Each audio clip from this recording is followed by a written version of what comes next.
Olá, o meu nome é Teresa Vilhena. Antes de falar um bocado sobre o meu projeto, queria te contar um pouco da minha história e do que me trouxe até aqui e agora, a este momento em que estou a falar contigo. Desde que me lembro de mim, desde que tenho consciência de mim, sempre tive algumas questões internas que me colocava. De onde é que nós vimos, para onde é que nós vamos, qual é que é o propósito desta vida, haverá algum propósito maior? E estas questões sempre estiveram muito presentes em mim. E isso vai ao encontro de uma necessidade que eu tinha e que eu tenho, que é de conhecer o ser humano. Outra das coisas que eu tenho memória tinha a ver com o facto de uma das formas que eu tinha de conhecer o que é que se passava dentro de cada um, porque a experiência individual é uma experiência muito pessoal, era tertúlias com os meus amigos. Portanto, uma das formas de perceber o que é que eles estavam a viver e a passar era ouvi-los falar das suas questões, dos seus desafios, dos seus questionamentos. E aí comecei a desenvolver a arte do questionamento, levar a pessoa, neste caso eram os meus amigos, a questões mais profundas, de aprofundamento do que eles realmente estavam a viver, para trazer as reais respostas ao que parecia mais amplo. E nesta necessidade de conhecimento, entrei num curso mais na área das ciências, ou tirei um mestrado em bioquímica, nesta vontade de conhecer como é que é o funcionamento desta máquina da nossa experiência humana, no sentido de perceber como é que funciona o nosso corpo a um nível micro, que depois se expressa a um nível macro. E a bioquímica tem muito a ver com isso, portanto, é o estudo dos mecanismos, do intercadeado de mecanismos que se influenciam e que nessa influência e interdependência de um mundo micro tem um resultado no mundo macro.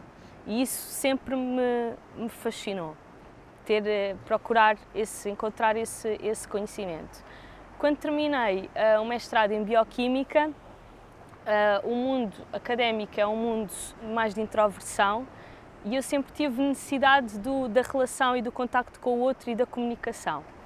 E lancei-me ao desafio de conciliar o curso num mundo mais empresarial.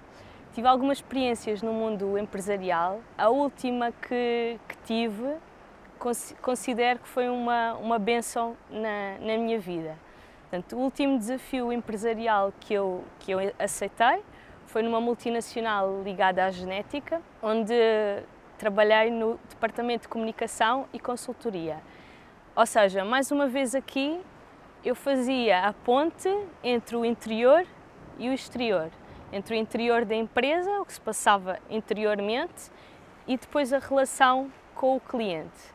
Nesta experiência que para mim foi transformadora, e que me trouxe muitas aprendizagens sobre mim e relembraram muita coisa sobre mim, uma das coisas que me relembrou foi a capacidade que eu tenho de criar relação com o outro e de trazer do outro material que está escondido. Isto já vinha da minha adolescência, mas eu fazia-o com pessoas com as quais eu me relacionava, com os que eram meus amigos, pessoas próximas.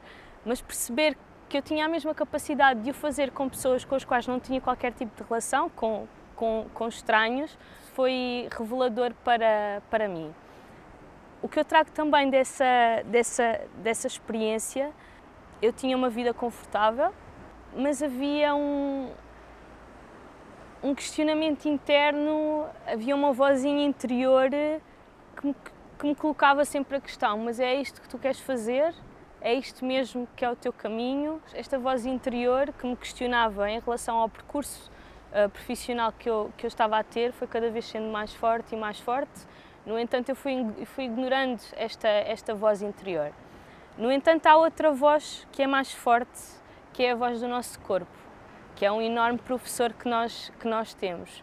E o meu corpo foi-me começando a dar sinais de que, efetivamente, o caminho que eu estava a percorrer não era um caminho de satisfação, não era um caminho de realização, não era um caminho onde eu me estava a expressar e onde eu estava a ser aquilo que era o meu potencial, que era o meu máximo potencial. Como é que o meu corpo começou a dar estes sinais?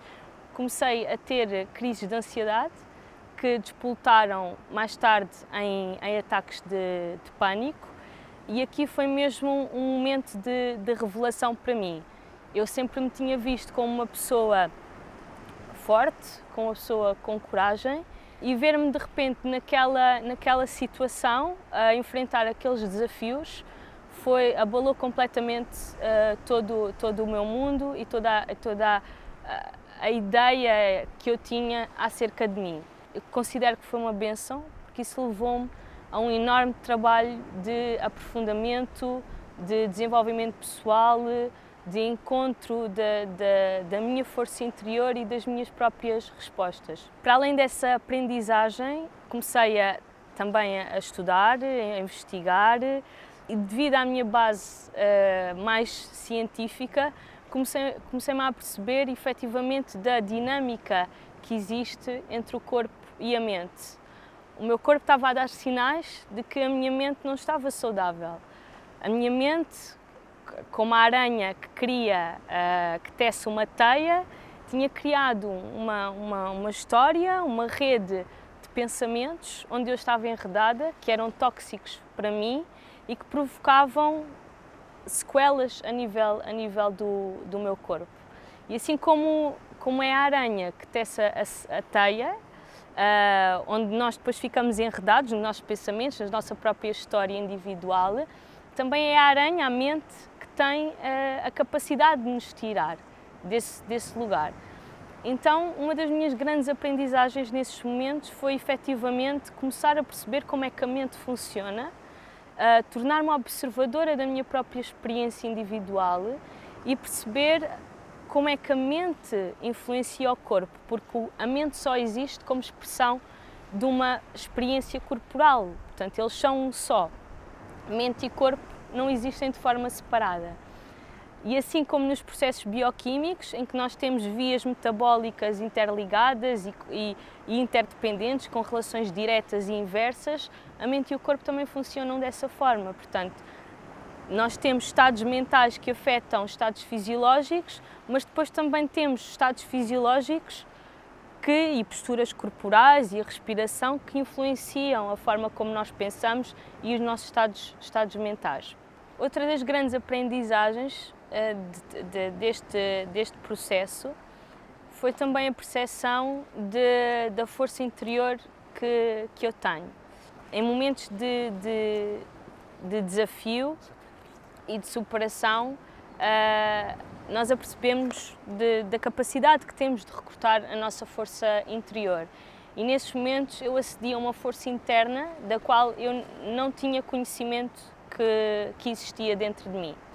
Depois também me apercebi que muitas das vezes nós usamos a nossa força em momentos de dor e em momentos de sofrimento. E comecei-me a questionar, e se eu começar a direcionar esta força que eu conheço e que eu tenho, não só em momentos de superação, mas sobretudo e especialmente em momentos de prazer, para a minha realização, para a minha expressão, onde é que isto me vai levar? E foi aí que eu criei o projeto Superpower. A Superpower, se fosse uma energia, seria certamente uma energia de desbloqueio.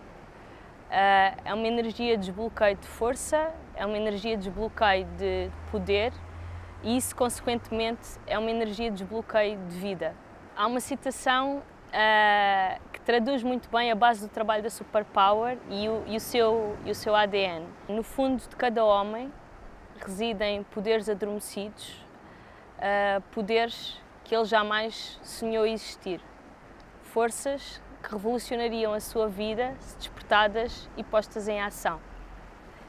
Este é o cerne do meu trabalho, é despertar a força que existe em cada um de nós e focá-la no sentido da expressão do prazer, fruto também do meu próprio trabalho e do meu próprio desenvolvimento pessoal. Trabalho sobretudo com mulheres e no meu trabalho com com mulheres, apercebo-me que muitas das vezes as mulheres têm a capacidade de recrutar esta força num foco exterior, ou seja, em prol da família, em prol de um marido, em prol dos pais, em prol dos filhos e, sobretudo, em momentos de superação. Ou seja, a mulher tem muito esta capacidade de recrutar a sua força nestes momentos de dor e de superação para o outro. No entanto, muito poucas das vezes foca a sua força num caminho interior, ou seja, foca a sua força não para fora, para o outro, mas para si, no seu autocuidado, na sua autorrealização e na sua autoexpressão. Da minha base, eu penso que, e acredito que tem muito a ver com a ancestralidade e com a nossa biologia. A mulher, apesar de ter em si a força do universo, porque ela é capaz de gerar, e o corpo dela é capaz de nutrir e dar à luz um novo ser, a mulher, na sua ancestralidade, está virada para o cuidado, está virada para a nutrição de um novo ser, para a concepção de um ser que externaliza, ou seja, está muito virada para um trabalho com o outro e muito poucas das vezes se apercebe que pode fazer o mesmo com ela própria. Mas, como eu disse, a mulher tem em si a força do universo, porque ela é um potencial a um passo de se manifestar, porque tem a capacidade de gerar e tem a capacidade de nutrir. Então, quando a mulher usa a sua força interior num movimento para ela, um movimento interno, e em vez de ser para superar, com foco na dor, com foco no prazer, então aí é que acontece a magia. E eu tenho o prazer de assistir a esses pequenos momentos mágicos com as pessoas, com as mulheres com quem faço este caminho. Convido-te a vires conversar comigo, a continuares esta conversa poderosa e deixo-te uma questão para tu deixares ecoar, encontrares as tuas respostas no teu espaço e o teu tempo. E a pergunta que eu te deixo é a seguinte: o que é que te está a impedir na tua vida agora, neste preciso momento, de expressares a tua força e de acederes à tua força? Até breve.